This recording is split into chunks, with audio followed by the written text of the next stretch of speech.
Okay, first let me just show this and bring. So this is a point that I wanted to.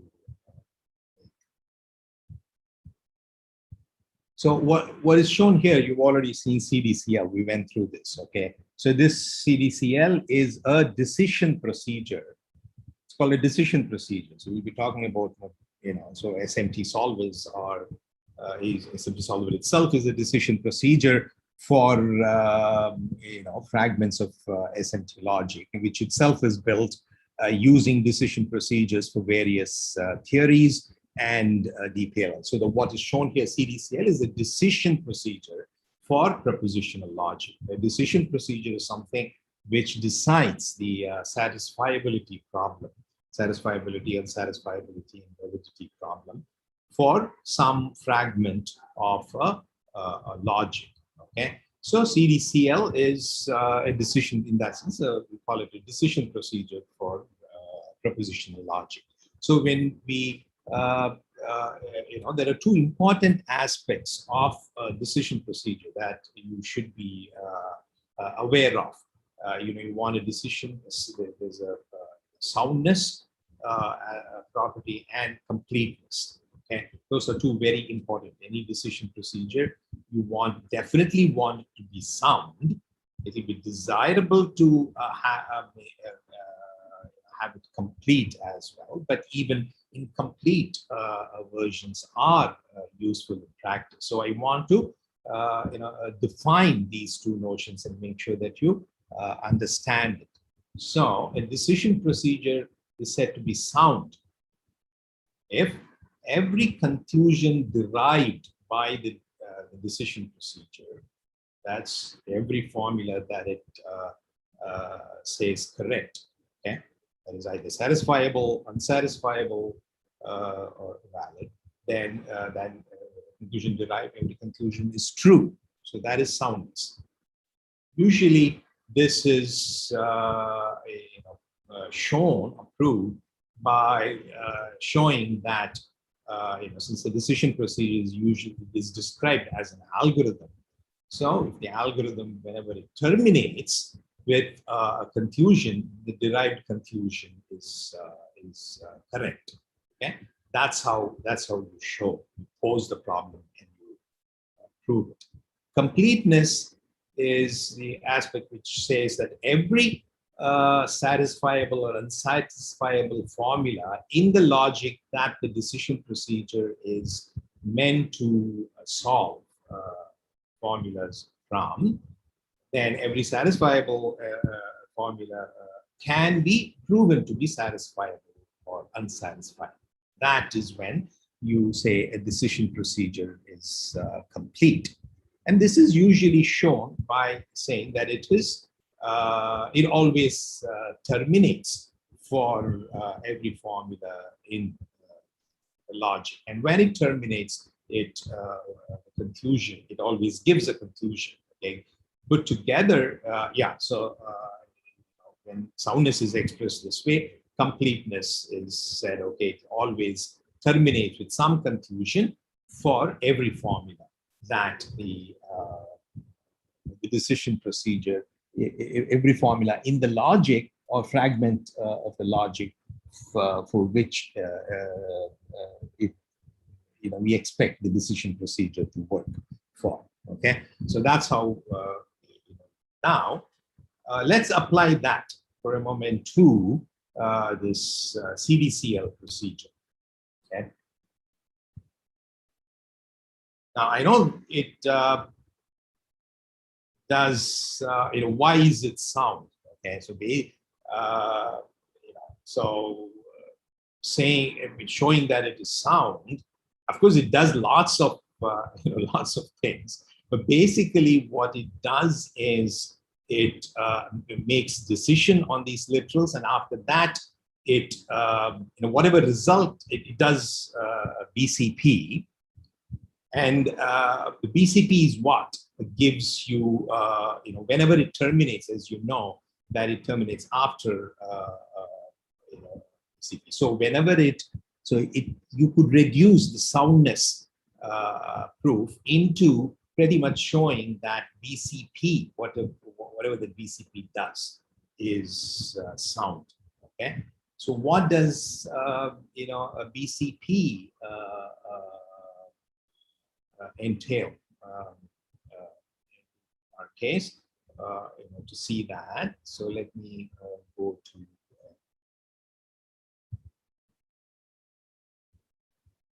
this one.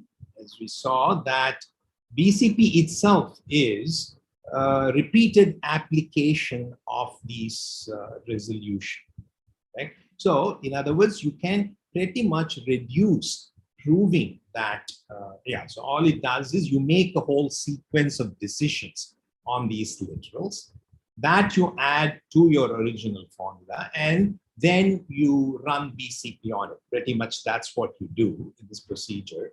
So the outcome of BCP itself, every step is this, and each, as so we already showed that resolution is sound. Okay, that the conclusion that it derives is always sound.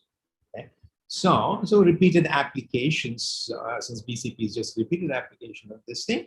So when it gives rise to a conflict, it really means that the original formula plus the explicit decisions that are made on the variables indeed produce a sound conflict. And when it says it is, when it does not produce and then it terminates, then you know that the only time when it returns true is when there is no conflict. Then it is then it is really satisfying. Okay, so that's kind of how you show the soundness. And one of the purposes of describing, architecting BCP as repeated application of these inference rules is for you to make the process of proving soundness easier, and therefore then you can focus on these resolution steps, and therefore it so each of which is sound. Okay. Now, so for proving completeness, then you will have to show that it indeed terminates. Okay, and that termination argument, formal argument, relies on that the backtracking. So when can it, fail to terminate? You'll have to really reduces to analyzing that your backtracking procedure does not end up in some kind of a loop. And that's what I'm saying. So in non-chronological, this is the point that I already made. So in non-chronological backtracking, you're always backtracking to the latest level, and then you make sure that all possible decisions on a particular literal are completely exhausted before you backtrack to the next higher level. And therefore, since there are only finitely many decisions, this will always terminate. That's the kind of argument that you will have to give. So so this is important. This is important. So, and you see that the in the book, while we may not, at least when I'm in the regular lecture, do a formal construct a formal argument of proving the soundness and completeness.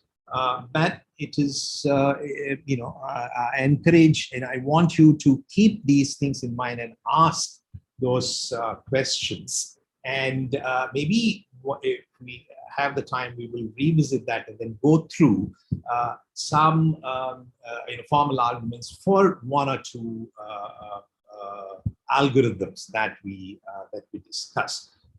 What I'm hoping is, okay, so the book has some chapters of the book. It does present formal argument, and for algorithms that are not covered in the book that we will be covering, such as for simplex, I'm not sure if the book has a formal argument, but the simplex procedure that I'll be presenting will also rely on a paper. So some of the algorithms like for simplex and reluplex that Madhukar will be presenting, and some of the abstraction techniques that we will be covering in the course will be based on some papers. Okay, and the paper, and we've selected those papers so that they are easily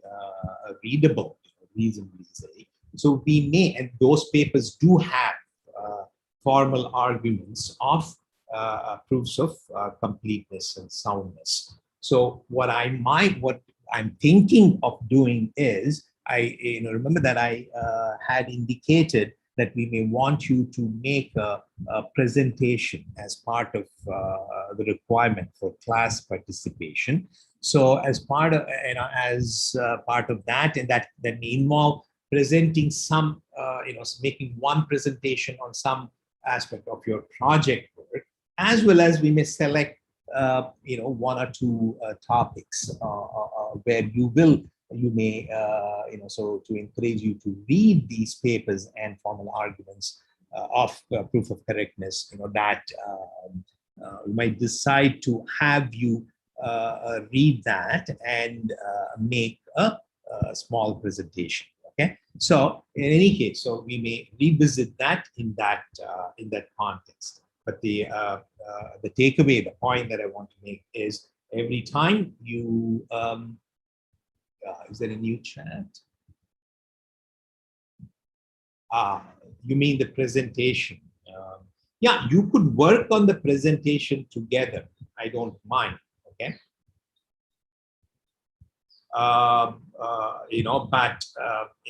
What I might do is, but the presentation has to be done individually. Okay, you can discuss and then do that. So there'll be three separate presentations which you can work.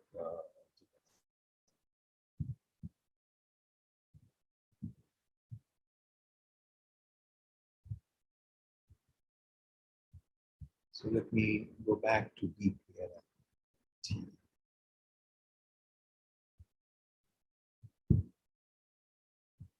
Yeah, so last time I was just drawing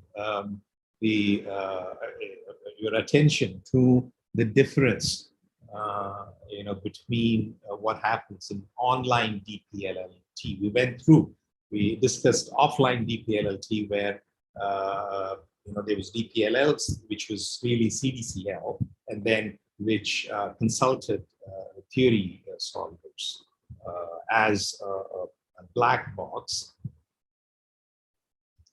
And and we saw some of the disadvantages of that.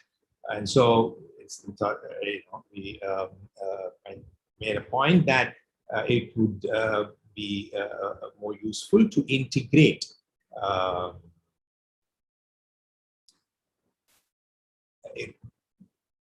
more tightly the solver, and that's what T-deduce does. So if you look at it, this while loop from here to the while loop here, it's pretty much the same, except that the decide and BCP are extended to be made theory aware.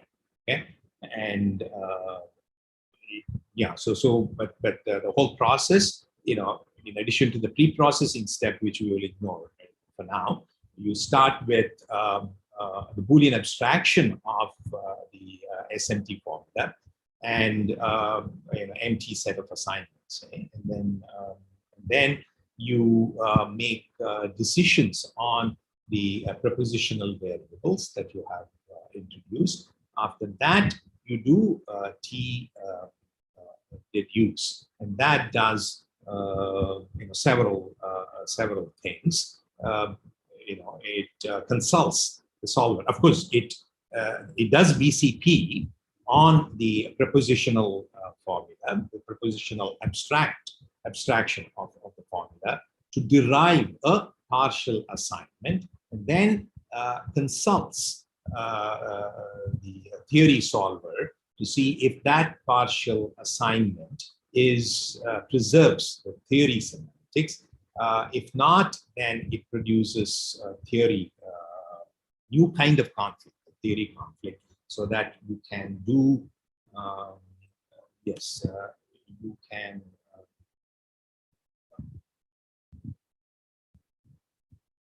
so you don't have, so that you don't have to wait till full assignment to try a different set of Boolean assignments. And in addition to that, it also does what is called theory propagation for the current set of partial assignments. Given the current set of partial assignments, partial assignments are always truth assignments to the atomic formulas of derived from the theory. So, and then it checks to see if from that, if it can derive some new atomic formulas in the theory, so that it can record that for a more productive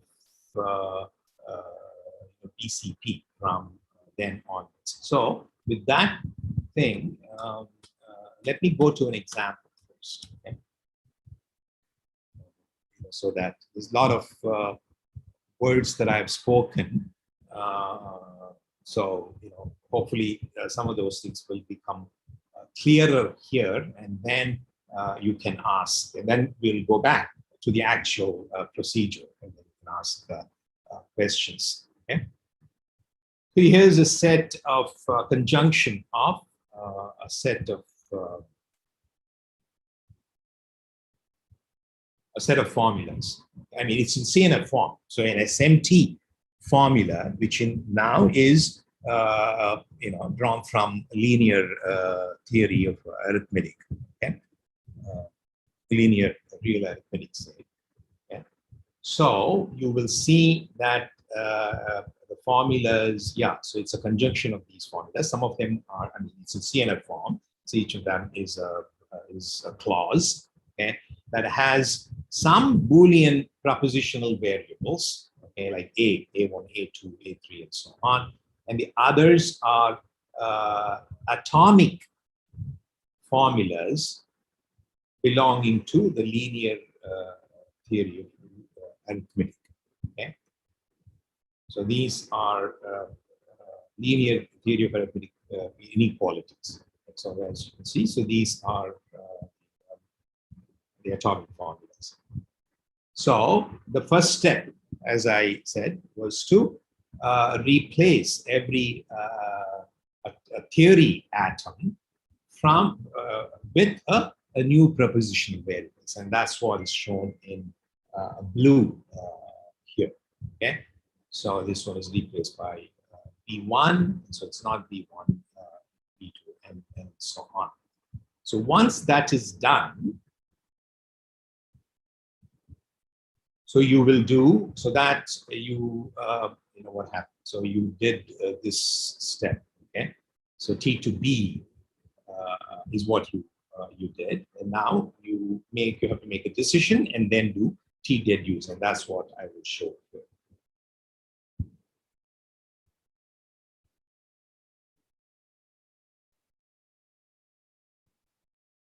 So it first decides on B5. This step is pretty much similar to see what happens in CDCL. So that simplifies clause 4. still keeps it unresolved. So then it has to make another decision. So it makes B1 after that. What happens after B1? Okay. It makes B1.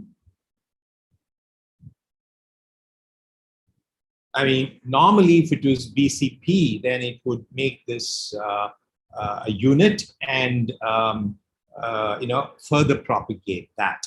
Okay, so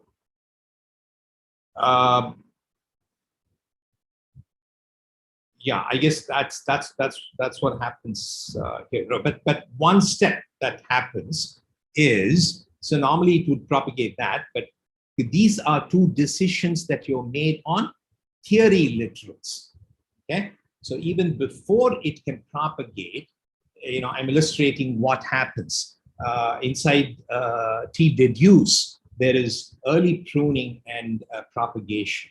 Okay, theory propagation that goes on.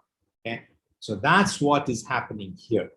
Okay, as a result, after every decision that is made on a theory literal, okay, a theory, a propositional variable that denotes a theory literal. Okay, so you check if it is if those decisions are consistent with the thing, and also, and that's what early pruning involves. So it checks if, as a result of not of B5 and where is B5?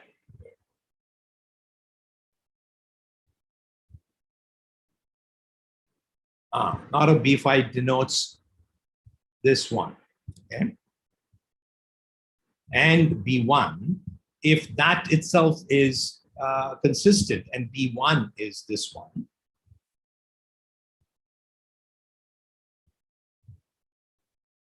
so, and that's what theory propagation means. It does, okay? And you can, as you can see, as a result of that, not only is it consistent, if that is not satisfiable under linear arithmetic constraints, then it can result in a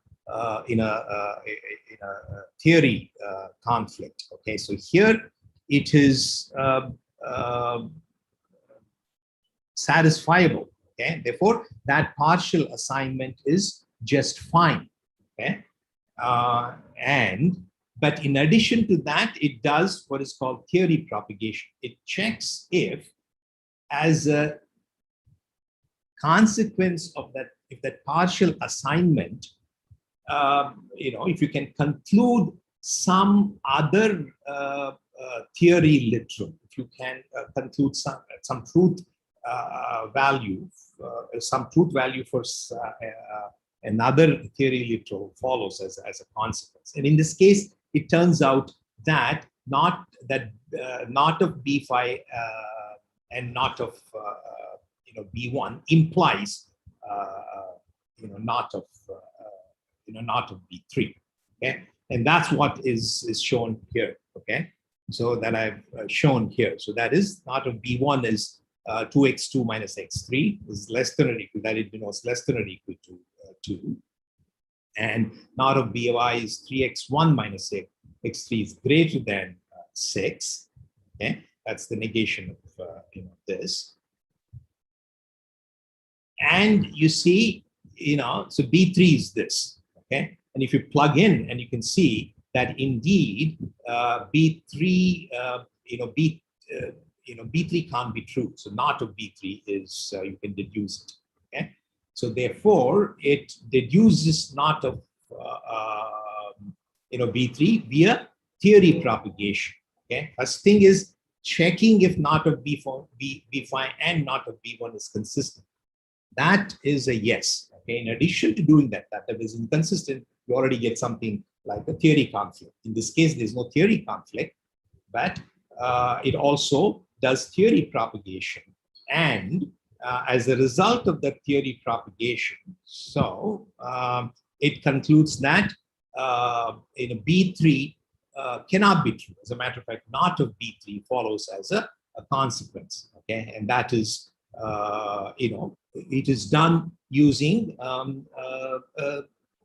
by putting the theory solver into work. Okay, and that is, and if it does get these learns new facts using the theory solver, that it adds it here, okay, as a new learned fact as a result of those theory propagation. So this is a clause that it adds. So there are new learned clauses that it does. So that the reason for this is that this can be useful during BCP, so that it will the BCP at the propositional level will not can use this conclusion. So this is one difference. Okay. Any questions here as to what is happening? And that's what is meant here. Okay. So in this third bullet, what happens? Okay. Once you get a partial assignment, you refine the partial assignment, which is a cube, which is a conjunction of theory literals. It uses the theory solver to check it. If that results in a conflict, then there is a theory conflict, and there is a that goes into so that is recorded as such, and and there'll be further analysis as a result of that. Even when it does not return in a conflict, if it is consistent, there is theory propagation, which involves learning new facts about the theory literals that appear in your formula that you're trying to prove, and that is recorded to help further BCP propagation. So that's what is happening here. Okay.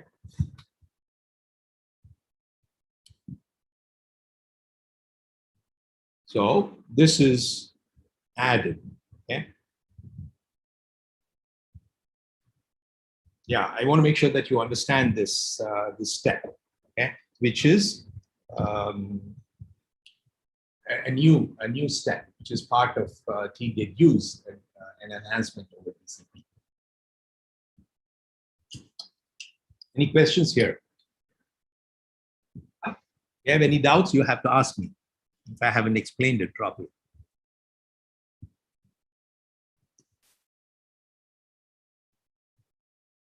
So I think it's one question. Somebody's asking some question. Okay. So that is something that that happens. So now, so right now, whether B3 is useful or not, let's see what happens. So after that, so maybe as a result of this, there'll be things that can happen. Okay. So as you can see, as a result of this, what will happen? So let me go back. Full screen.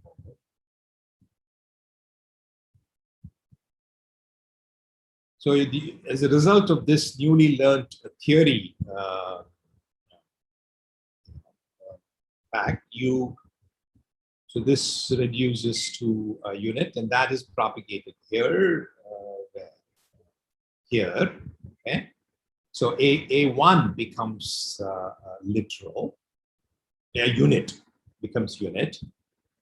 See how this new theory learning aids BCP thing. So that's what. So that happens as soon as even a partial assignment is made.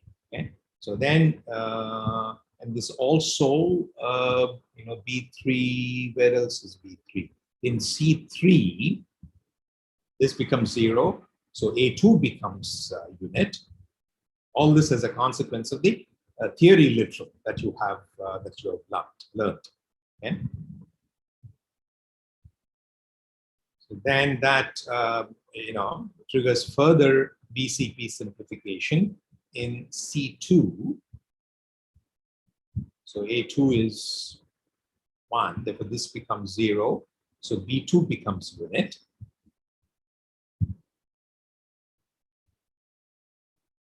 So these are early decisions that have already been,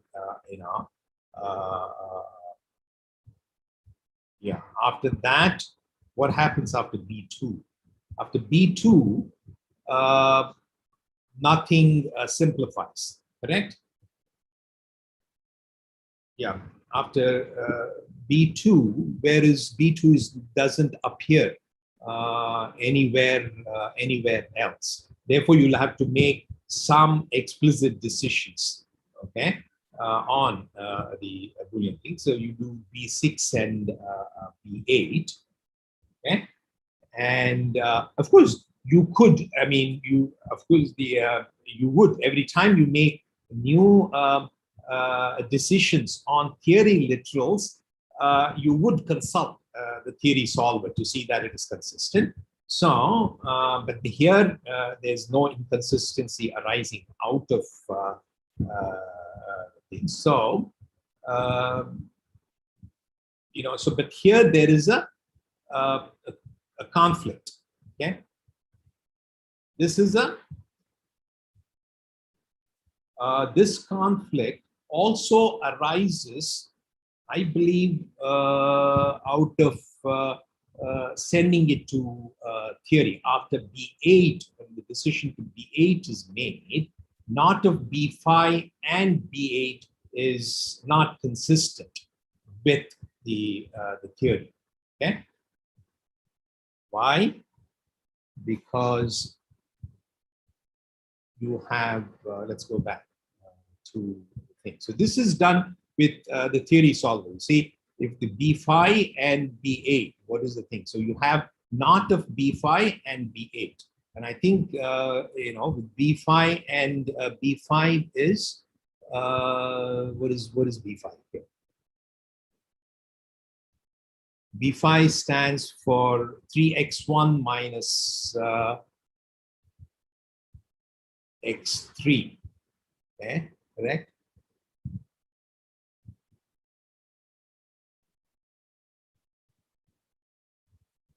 I have 3x1 minus x3. So I plugged in x3. X3 is what is x3 is equal to 3x5 plus 4, right? Because by plugging in,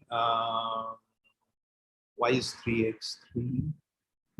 X3, see, x3 is equal to 3x5 plus 4. I've plugged in that into for x3 in B5, okay? And that's what I'm getting here, 3x1 minus x5. Okay? Yeah, this is exactly right. What I'm showing here, manual step. If this is done by the LP solver. You're exactly right. Here I'm just illustrating it to you manually. What really is done by consulting the LP solver. Okay, so that's all. Just to see what's happening inside the LP solver. Then I'm doing this and that. And B5 and B8 implies not of B2, and that's exactly right. And I'm just showing that. Yeah. Correct. That checks that indeed that it is those constraints are satisfiable by the LP solver. In this case, it is not, and that's why you go.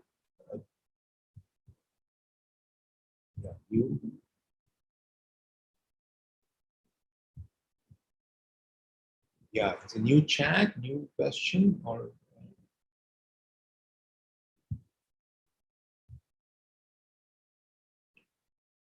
Are there any other methods which integrate both these steps?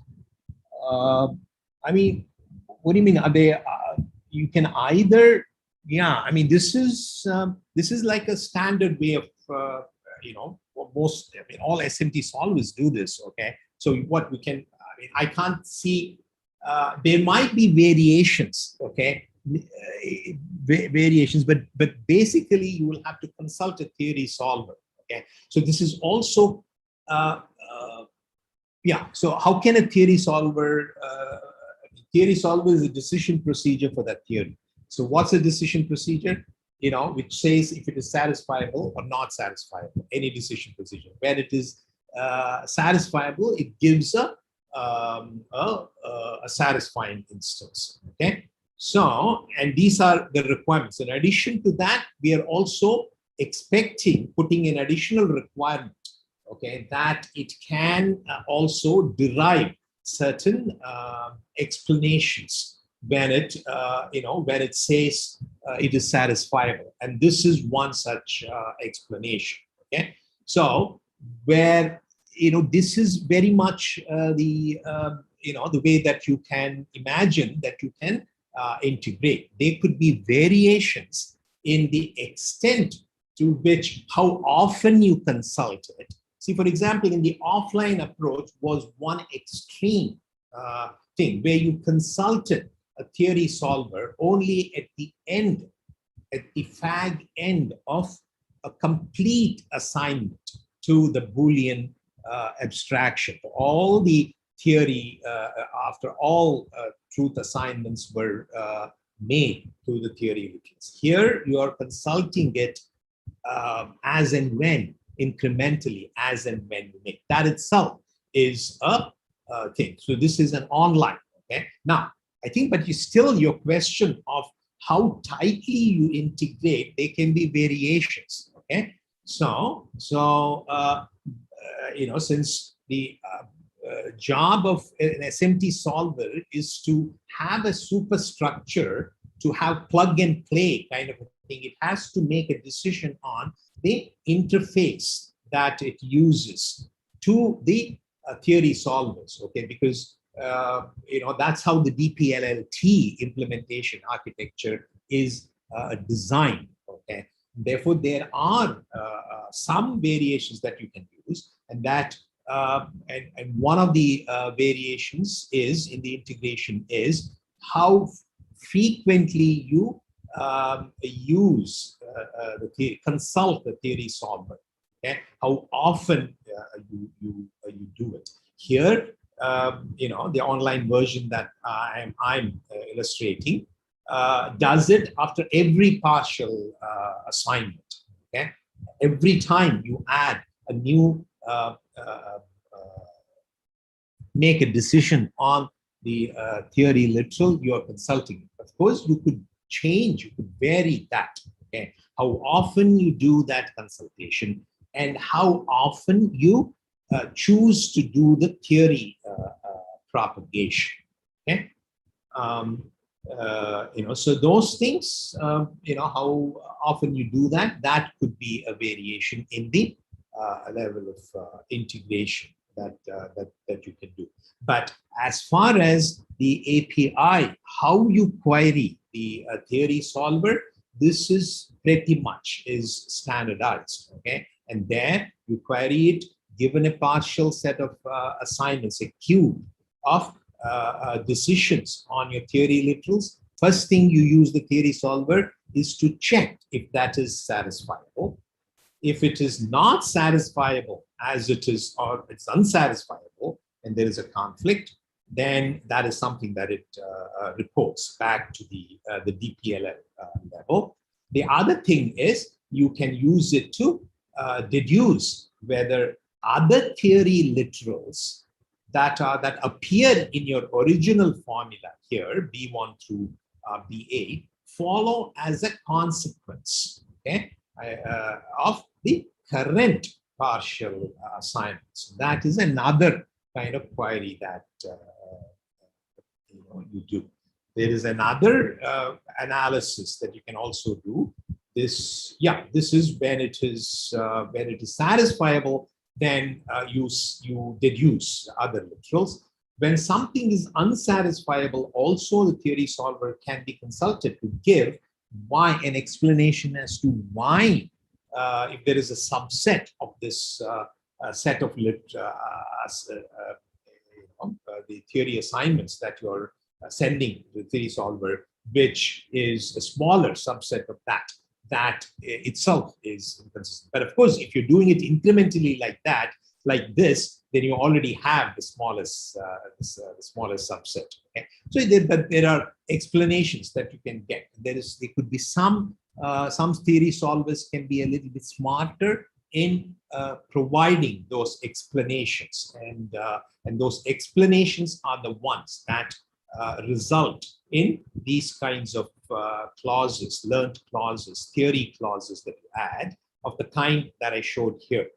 Okay, this is something that you learned even though there was no conflict. Okay, whereas this one is a result of a theory conflict, because here you learned that not of B5 and B8 and B2, which was earlier made, is inconsistent. So this is a new conflict clause that you learn, that you cannot have B5 B2 in this case. Okay, and that's why you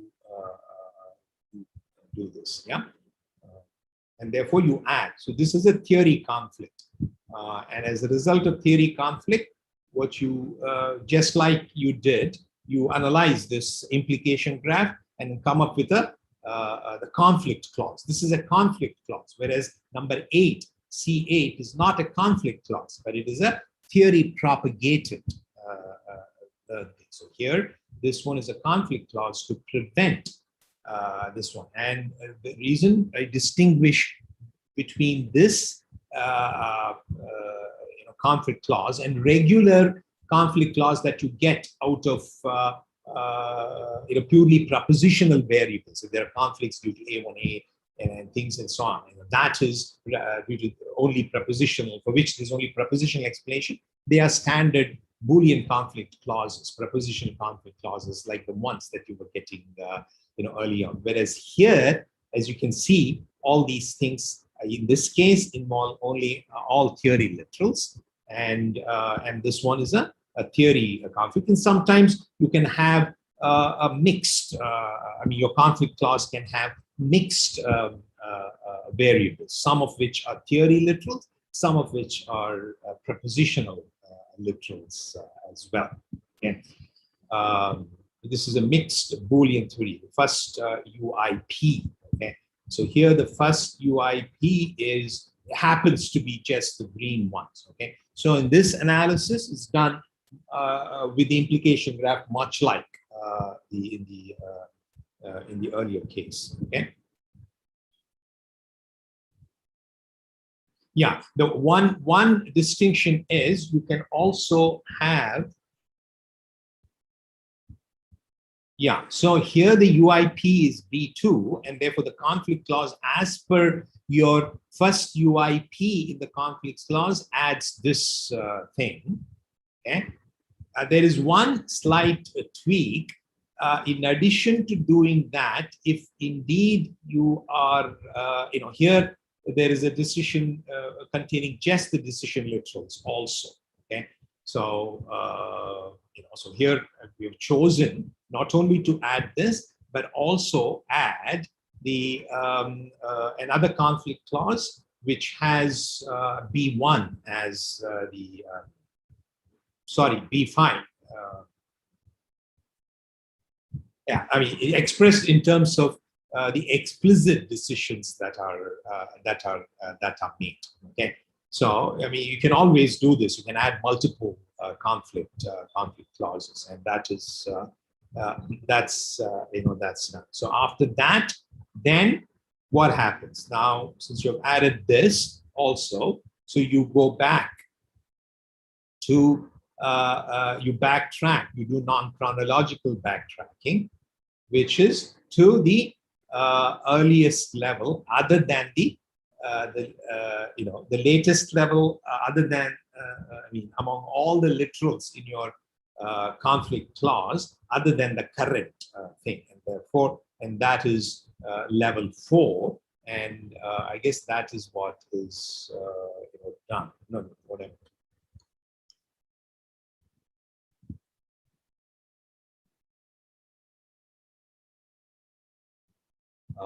Why does it go to B2? Yeah, the conflict clause is, so this has B8. I guess the theory conflict clause was this one. This has a B8, which was 2. B5 is the latest one. B2 is, B2 is not, it's an implied thing that is at the current level, and therefore it has to backtrack to B2. Okay, that is the latest among all the literals that is there. So it backtracks to B2, keeping all the theory propagated clauses and the conflict clauses that you add, and then that so then you will get there's a flip in B1, because that this is an asserting clause. Both 9 and 10 are asserting clauses, and then the BCP immediately, as soon as you backtrack, it will flip the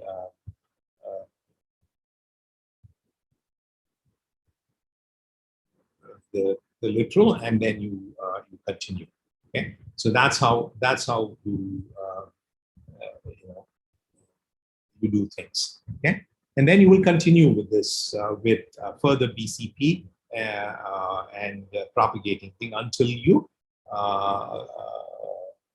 get a result, either until you explore all the decision tree to get a conclusion. Okay. So any questions?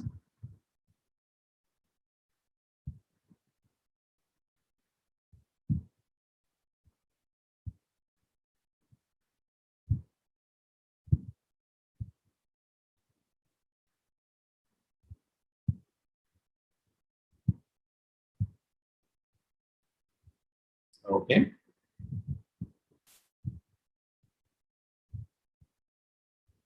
Yeah. So what does the interface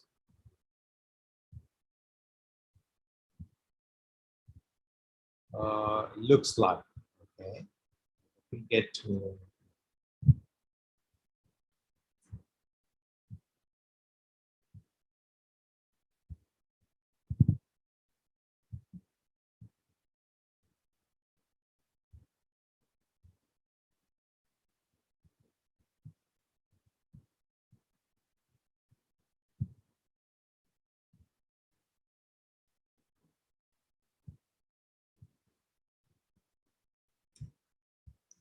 yeah, I'll give just an overview of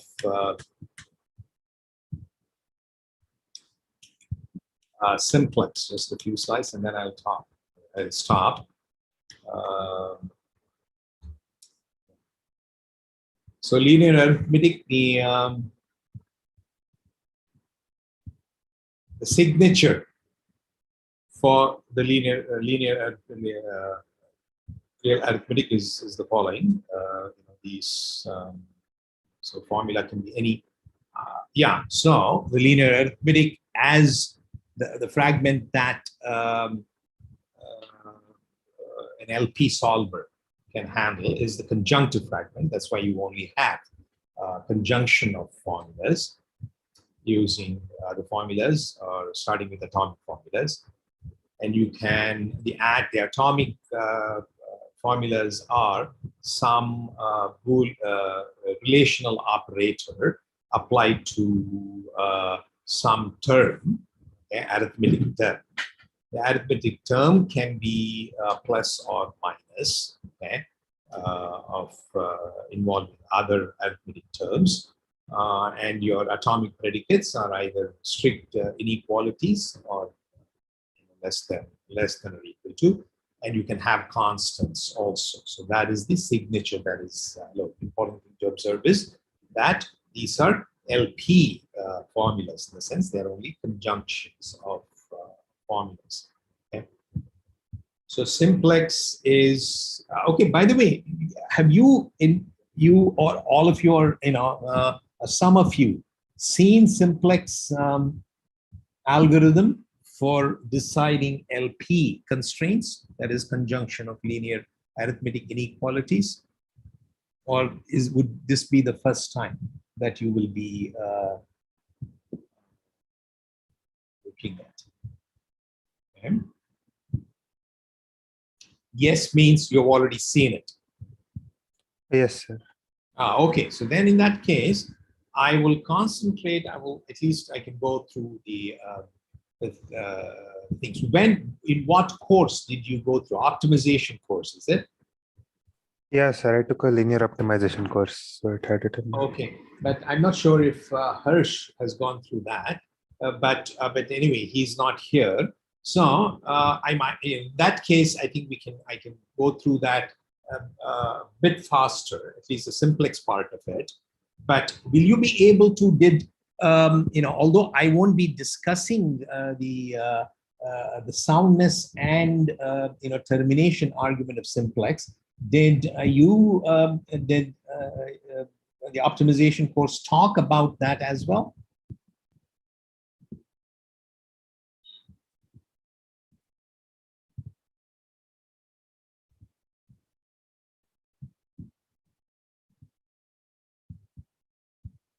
Yeah, no, I was asking. Okay, but anyway, so I'm asking that question only to see if indeed you have not covered it, and maybe that is something that we can discuss later on. But it's not important to make that decision right now. So since you've gone through it, let me first, so these things are there. How the decision procedures, the LP solvers are wrapped with the kind of interface.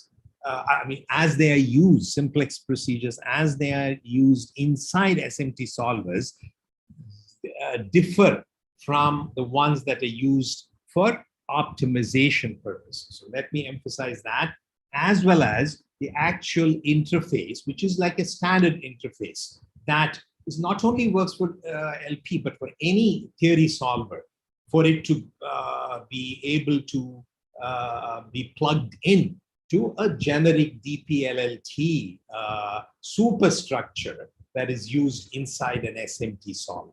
Okay, so I'll point those differences out. So generally, an input to an LP solver is an LP, which means a conjunction of linear constraints over real variables with rational conditions. Usually, in an optimization framework, you also are given an objective function over the variables. And the output is an assignment of variables to real values that maximizes the objective function O, such that all the constraints, the linear constraints in the LP are satisfied. Simplex is most widely used in practice, although it is worst case exponential. There are other better algorithms from a worst case complexity point of view, like ellipsoid, is polynomial, but simplex is still very widely used because it apparently outperforms other procedures in practice. And most SMT solvers use the simplex procedure. Okay.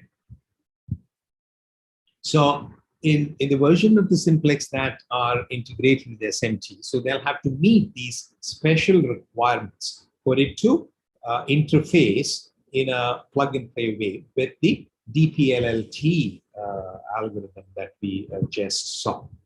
So firstly, there is one difference is there's no objective function. We're not trying to maximize. So we only have these linear constraints, as we're only interested in the satisfaction problem, whether a set of linear constraints is satisfied or not, and get a satisfying assignment.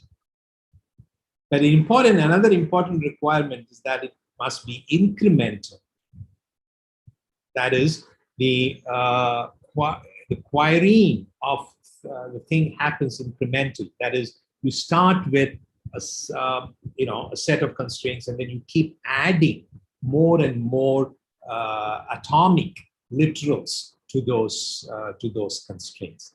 Why? That is because that's how DPLL-T works, because theory solver is consulted after every truth assignment, partial assignment, and that can happen every time that you make a decision on a theory literal. And that's what I mean when I say that the implementations of simplex that are to be useful, to be integrated into an SMT solver have to be incremental.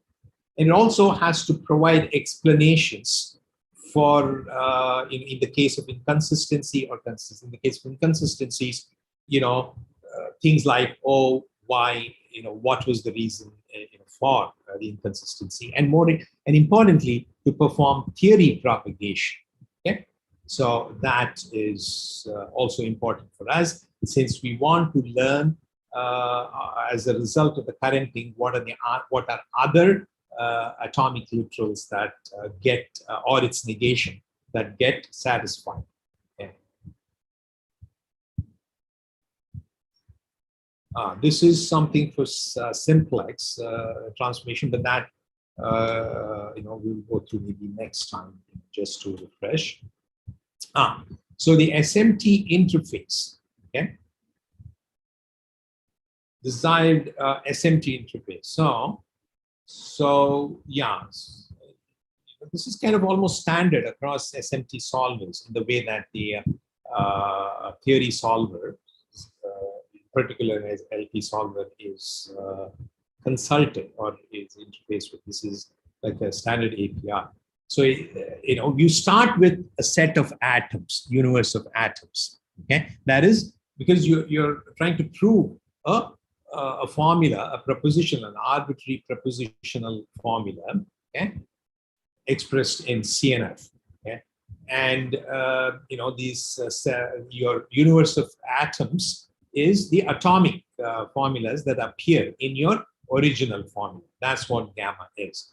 And assert gamma asserts an atom, theory literal, which for linear arithmetic is a inequality, okay, over an inequality, or over two terms.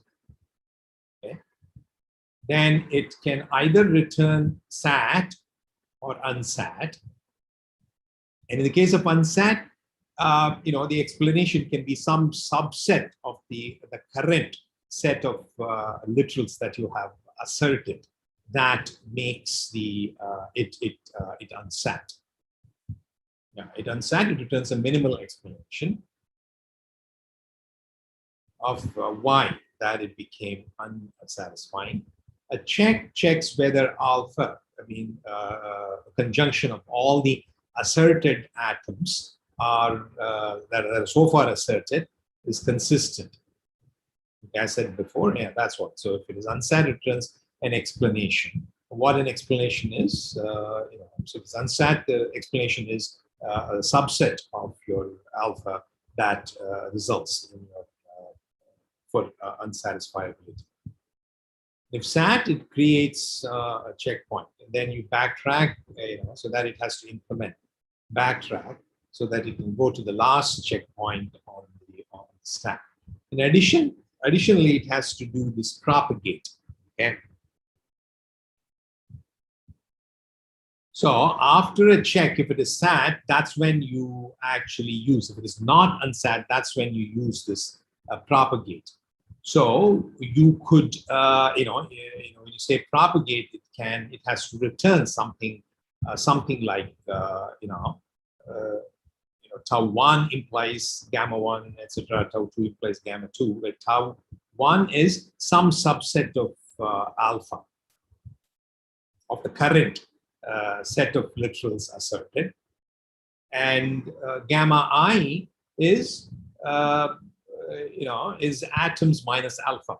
Okay, that is it could be any one of the atomic formulas in your original formula that has not been asserted. It's because those are the ones that you want to see if some truth value can be concluded about those atomic literals as a consequence of some subset of the current, set of literals that have been asserted.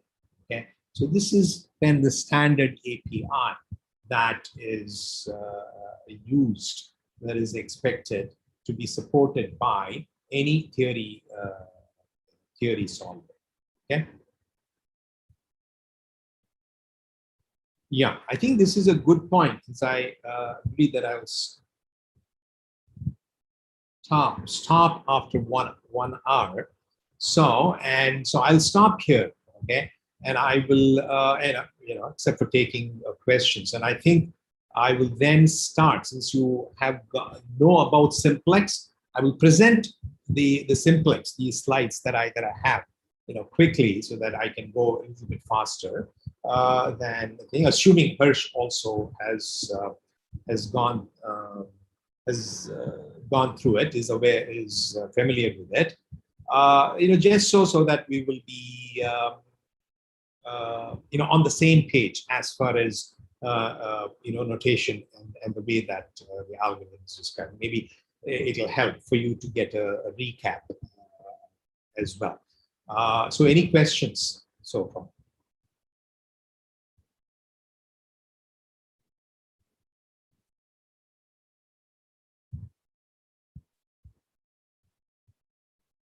Okay. Yeah. Yes. So there are no questions. Then I'll stop here, and we'll see you next Monday. And I think there is another announcement that I want to make. I think November 10th. So next week we're still here. Today is 5th, correct? Next Wednesday there will not be a class. Okay, that's because one of you is in advanced ML. Yes, sir. We have an exam at that time. Midterm exam. So we will not have a class on Wednesday. Okay, so we may decide to have a makeup class for that. So November 8th, I will kind of go through simplex quickly, and Madhukar will introduce ReLU-Plex. It's a specialized version of simplex with ReLU added, a special purpose decision procedure for simplex plus, LP plus ReLU, okay? Which you can always do using SMT, but there are advantages for doing some part of what is done by the general DPLL inside things specialized to ReLU. So I'll see you next. We'll see you next Monday. Okay. Okay. Thank you, sir.